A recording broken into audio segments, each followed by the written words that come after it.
नमस्कार दोस्तों, मेरे इस कहानी के चैनल पर आपका बहुत बहुत स्वागत है। आज की कहानी है पति पत्नी। कहते हैं लोग अपने या पराए, इसकी पहचान बुरे समय में ही होती है। ये कहानी जो मैं बताने जा रही हूँ वो कुछ इसी कहावत पर आधारित है। जवान लड़का और लड़की के प्यार में पड़ने के बाद शादी हो गई। इस लव स्टोरी में दोनों की समाज या उनके परिवार द्वारा कोई परीक्षा नहीं ली गई थी या दोनों का कोई विरोध नहीं किया गया था। तो क्या ये एक हैप्पी स्टोरी थी?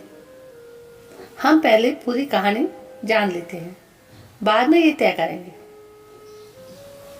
लड़का गरीब था और उसके पास कोई अच्छी नौकरी नहीं थी। लड़की भी कोई अमीरों के खानदान से नहीं थी, फिर भी लड़के से थोड़ी अच्छी आर्थिक परिस्थितियों वाले परिवार से थी। शादी के कुछ महीनों बाद ही दोनों के लिए परिस्थितियां थोड़ी सी कठिन होती जा रही थी। पति बड़ी मुश्किल से गुजर बसर करने लायक पैसे कमा पाता था। पत्नी भी परिस्थितियों को अच्छे से समझ रही थी, इसलिए तब कोई ऐसी डिमांड बिल्कुल नहीं करती थी जिससे उनका खर्चा बढ़े।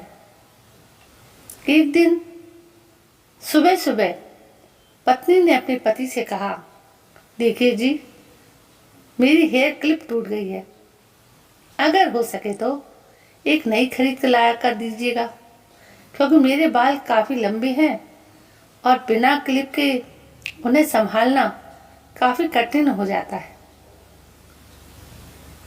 पति पहले तो चंद सेकंड तक कुछ नहीं बोला, फिर उसने पत्नी से कहा, मैं तुम्हारी हर इच्छा पूरी करना चाहता हूँ, लेकिन तुम फिलहाल हमारी जो कंडीशन है उससे भली भांति परिचित हो। देखो, मेरे हाथ की घड़ी कई महीनों से बंद पड़ी है, मैं उसे भी ठीक नहीं करवा पा रहा हूँ। अब तुम ही सोचो, मैं तुम्हारे लिए नई क्लिप कैसे खरीदूंगा। पति अपने काम के लिए निकल गया, लेकिन पूरा दिन वो यही सोचता रहा कि उसकी पत्नी ने पहली बार उससे कुछ मांगा था और ऐसी वस्तु मांगी थी जो उसे खुद ही अपनी पत्नी में सबसे ज़्यादा अच्छी लगती थी, यानी कि बालों का रखरखाव करने की वस्तु।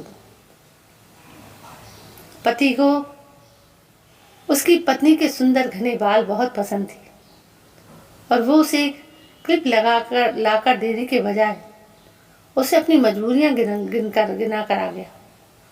और दूसरी तरफ पत्नी को भी काफ़ी अफसोस हुआ। वो सोचने लगी, वो तो अच्छे से जानती थी कि उसका पति कितनी कठिनाई से खाने पीने के लिए पैसे कमा पा रहा है। उसको नई क्लिप के लिए नहीं कहना चाहिए था। शाम को पति घर पर लौटा तो उसके हाथ में एक नई क्लिप थी। उसने खुशी से अपनी पत्नी को आवाज लगाई। जैसे ही पत्नी उसके सामने आई तो उसे पत्नी में कुछ बदलाव नजर आया। ध्यान से देखने पर उसे पता चला उसकी पत्नी के लंबे लंबे घने बाल अब छोटे हो चुके थे। पति ने बालों में लगाने वाली क्लिप अपनी पत्नी के हाथों में देते हुए पूछा, तुमने अपने बालों के साथ क्या किया? मैं तुम्हारे लिए एक नहीं, नई क्लिप लेकर आया हूँ।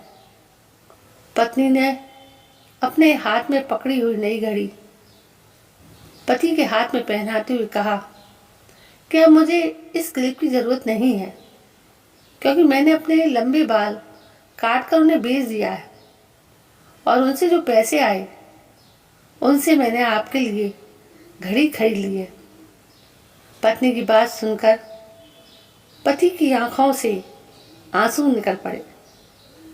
पत्नी ने पति के आंसू पोंछते हुए पूछा कि आप ये क्लिप के लिए पैसे कहाँ से लाए?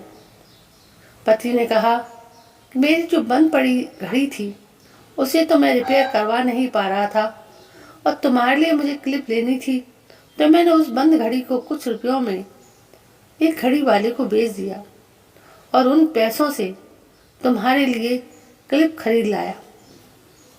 इस बार पत्नी की आंखें छलक आईं, क्योंकि वो जानती थी कि उसका पति बंद घड़ी को भी इसलिए पहने रहता था क्योंकि वो घड़ी उसे बहुत ज़्यादा प्यारी थी, और इतनी प्यारी चीज़ उसने अपनी पत्नी के लिए बेच दी। दोस्तों, मैं जानती हूँ ये कहानी आपके दिल को ज़रूर छू गई होगी, और अगर आप शादीशुदा हैं तो आपकी आंखें भी नम हो गई होंगी। दोस्तों, मैं भगवान से प्रार्थना करती हूँ कि आपको जीवन में सब कुछ मिले, और सबसे ज़्यादा ये कि आपको इस कहानी के पति पत्नी जैसा जीवन साथी मिले। दोस्तों, कहानियाँ तो बहुत सी होती हैं, लेकिन कुछ कहानी दिल पर एक छाप छोड़कर चली जाती है। जीवन में पति पत्नी एक ऐसे आधार हैं कि एक दूसरे का साथ देना ही हमारा धर्म है। दोस्तों, प्यार में आदमी क्या नहीं करता, हमें तो सिर्फ साथ ही तो निभाना है, एक दूसरे की बातें ही तो समझनी है, एक दूसरे के साथ ही तो चलना है। बल्कि विरोध करके या उसका अपमान करके तो हम कितनी दूर जा पाएंगे। दोस्तों, पति के बिना पत्नी का कोई वजूद नहीं है, चाहे मानो या ना मानो। पत्नियां भी उसकी अर्धांगिनी होती हैं। पत्नी के बिना पति भी बहुत सूना सा हो जाता है। दोस्तों, यदि इस कहानी को देखें तो देखा आपने कैसे एक दूसरे के लिए यदि वो जान भी मांगते तो दे देते शायद वो दोनों। इतना प्यार, इतना आदर, इतना सम्मान, इतना समर्पण होना इस रिश्ते में बहुत लाजमी है। दोस्तों, कहानियाँ होती हैं, कि कुछ कहानियों को यदि बार बार भी पढ़ा जाए तो वो अपने दर्द से अब हमारे दिल को शीशती ही रहती हैं। दोस्तों, कहानी कैसी लगी? यदि कहानी पसंद आई हो तो प्लीज़ मेरी कहानी को शेयर करें, लाइक करें, कमेंट करें, और हो सके तो जब तक इस कहानी को पूरा करें उससे पहले आप इसे सब्सक्राइब जरूर करें। कल मैं फिर हाजिर होती हूँ, तब तक के लिए जय हिंद, वंदे।